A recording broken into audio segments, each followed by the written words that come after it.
good afternoon, and good evening, wherever you may be. Thanks for tuning in to this week's blog. This week, we're going to be combining black and white and color within a photo. This effect is great to make things pop. I really like using it when taking pictures of flowers and editing them, black and white, the area, and just making that flower pop, whether it's the petals or the stem or the leaves. I also like doing it with weddings because it helps to freeze a moment in time, which is what we're going to do today. So, first and foremost, you're going to open Photoshop like I did here. And I already brought my photo in.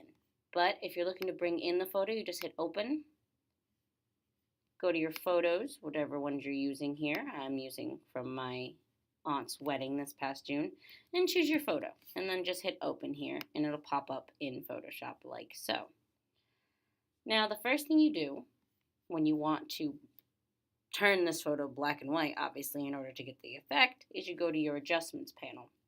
If this panel is not here, you just go up to Window, click Adjustments, and it should appear somewhere on your screen.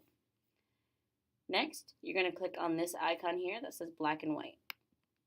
That black and white has now created a black and white adjustment layer on top of the layer that you already have, which is your photo in color. I hit auto, which helps to balance it a little bit more, make it a little more crisp, and darken the areas that need to be darkened, lighten the areas that need to be lightened.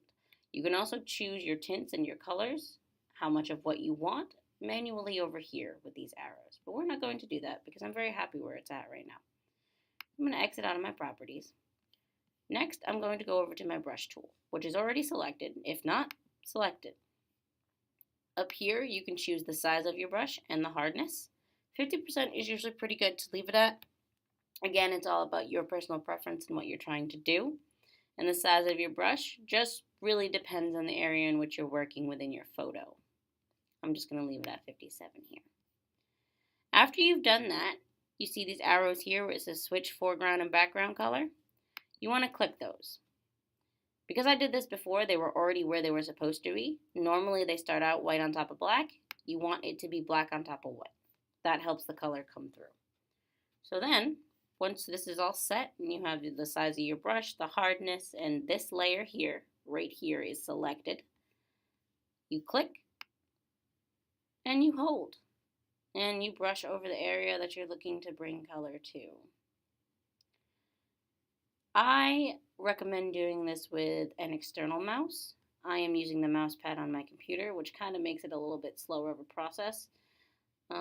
It can become somewhat tedious when you're doing this, but I find this very enjoyable. So with or without an external mouse, it is still fun for me, but I do recommend using an external mouse to, quicken the process a bit, if you will. So as you can see, and the colors change depending on where you highlight in the photo. I'm just going to highlight over here so you can see. And the face obviously changes color to where it's supposed to be, the flowers, etc., etc. So I'm not going to do this whole photo because I have actually a finished product already done so you guys can see what I was going for. Ta-da! See? Mother-daughter enjoying grandma's wedding. So guys, I hope you enjoyed this quick tutorial. And, please comment below and let me know what else you guys would like to see. If you enjoyed this, if there's any questions. Hope you guys have a good day, good morning, good evening, and a good night wherever you are. And I will see you guys soon.